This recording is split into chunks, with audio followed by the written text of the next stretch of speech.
one trend peeking its way into boutiques and home decor magazines, a little detail you might otherwise overlook, but one that can add a pop of personality to a doorknob, a hook, or a handle. Designer Christine McKay is here to show us how to tie up our own tassels. Perfect for the holiday and really any month in between. What is a tassel exactly? Okay. How would you describe it? Well, Brooke, I have to tell you, I think I'm a pretty hip chick. My kids might disagree, but I had never heard of them until you mentioned them to me. They are like the budding hot new trend, and after we talked about it, I saw them all over. A tassel is basically, when I thought of tassel, I thought of the ones that hang on my grandma's like old silk curtains, you know, and hang down. Right. No, tassels are cool, they're fun, they're whimsical, and the best quote that I found on hat tassels is from thenestor.com, and she said, "The most beautiful thing you will never need."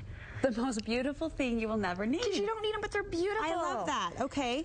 What is it? What makes up a tassel? Okay, then? so How would you break it down? Okay, let's break it down into the anatomy of a tassel. First of all, you've got the topper. Now, a topper is the funnest part of the tassel because you can really find them anywhere. And I'm so glad that we're doing it now in December, not because you can only make Christmas ones because you can make them all year round, but because Christmas ornaments work so well for tassels, and you can use anything. One of the best places to go is the dollar store. This little snowman guy, maybe not so, you look at it, you might overpass it, but for 99 cents you can make an adorable tassel. Paint over it if you don't like the colors. Cute. I got this bird at the dollar store. This little wooden finial you can get at Michael's. But this is like a Christmas ornament, but you could use it year-round to make the funnest, whimsical little bird tassel. Really cute. Okay, I'm going to give away one of my hot spots. I really debated it, but I'm going to do it. It's hard for her to give up. Okay. This little baby right here is it's a metallic. They have all different kinds of flourishes and whatever, and they're usually really expensive unless you go to a man's store because they don't know we're using them for crafting. 79 cents. Where? Metal Mart in Lehigh. Metal I've given it Mart. away. Yeah, Metal Mart in Lehigh. And they have them in all different sizes. 79 cents. And they have plastic ones too that you can paint as well if you want it to be more lightweight. So there you go. Cute. Okay, secrets out of the bag. Everyone will rush there now. Okay, so after the topper, the next thing is a little debatable. Everybody makes their tassels different, but really one of my biggest challenges was cutting down on cost because the fringe and all the different things can be up to $35 a yard. And so I was really trying to find ways to make these between $5 and $10. So what I did is instead of just using fringe, I started out with a base to wrap it around, to eliminate a little bit of the fringe. Having to wrap it up and make it thick. Exactly, exactly. So I found that these little wooden candle cups that you can get at Michael's work the best. However, when I was online, a lot of women will use like actual big cups that are like this big around to really eliminate on the fringe. I didn't really love the look on that as much, so I really like these. That just gives you a base. You can then wrap the fringe around. Yeah, so then what you would do is you take your base and then you would attach your topper on the top like that. Cute. And then you start layering your fringe. So let's talk about fringe and trims. You found some fun stuff. Okay, this was the biggest challenge because like I said, it can be up to $35 a yard. There's a store called Home Fabrics in Orem. Actually, I think there might be some in Salt Lake as well, but their trim this week is 50% off, and it is an amazing deal. And even when it's not 50% off, it was the best place that I could find. When you're looking at fringe, and different kinds of trims, you're going to want to start with your thickest at the bottom, and also the one that has the longest drop. Next, you've got your cute little tassels, you've got the beads, you've got pom-poms. This is where you can be totally creative as you're wrapping it up around the tassel. And it was really hard when I was doing instructions because it is so much of a personal taste on what you like. The next part is, just to give you an example of, you can also purchase pre-made tassels. I don't know if I brought one with me right here, but the pre-made tassels are ones that you would just put on your curtains. They're the kind of ugly. Ones that hang. Yeah, they're just boring and plain. You can actually start with that if you don't want to worry about the base, and then you just add your topper to it. You got really elaborate with some of these tassels. I mean, look at all the layers on that. You know what is really cool about this? I was able to eliminate about half of the cost by adding what I call a form. Now, normally, you can see underneath here, it's filled with tulle. Normally, they would use the fringe all the way around, and it would be kind of expensive.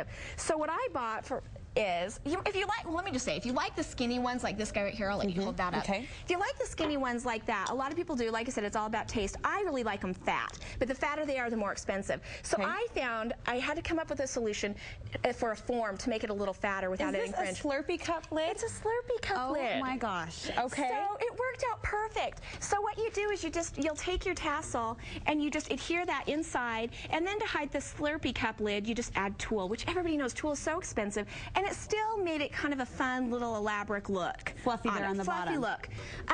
The next thing after you've got your fringe and your ribbon and all those different things is what I call the bling or the bauble, and that's kind of the fun part. It's really fun to attach different like buttons and beads, and also you can buy all sorts of these cute little whimsical charms that you can hang down off the tassel that just kind of give it that polished, finished look. So it's really fun. Very creative. You really can build it to suit your style, suit your flair that you want to create in the room. Where do we hang these once we're done? Okay, that was my biggest question. Okay, what do I do with them? They are so adorable on your armoire door, on your bedpost. If you make a larger one, they really look cool on just like a cake plate or a candle stand, a doorknob. You can just go crazy with these. And actually, my daughter, she's 12, but I can see there might be, you know, an application for this. She thought they'd be cute to hang on your purse. To make one of these smaller ones, but maybe with a cooler topper, and hang it on your purse or on your Uggs. I had to think about that one, but knowing my daughter, she could do something cute. She could pull that off. You can really do a lot of different things with these. Now, one thing that I just want to say about this, as my experience into tassel making, is I'm going to make an announcement. I'm retiring from my tassel making. It was fun, but it is a lot of work. And one thing that I found in this is it really is more of an art than a craft, and it really is all about personal taste. If you are serious about learning how to do tassel making, there's an ebook online. It's from thenester.com, and it's only $10, and it goes through step by step on how to make them. But also this week, there's a website called meggity'shandmade.com, and she sells the most amazing finished tassels. And the thing I love about her tassels is normally store-bought tassels are about up to $50, and so to make them on your own is a much better deal. However, this week she has them on sale for $20. Okay, so that's a great bargain. They're really she's neat. Local. She's local, so you can support a local artist, and she's probably one of the most talented tassel makers. I aspire to be her one day. I felt very insecure after I did these, but you know, it's so much fun, and there really are a lot of applications that you can do with these. Very detailed project though, so appreciate that honest heads up. Yes. Christine, thank you so much. Tassel making, a fun art. If you want to get more information, you can visit the resources Christine mentioned. We've listed those on our website. There's also step-by-step instructions at kmckaydesigns.com. A fun trend that taps into really a fashion trend of the lace and the frill and the fun. I love the look. We'll send it to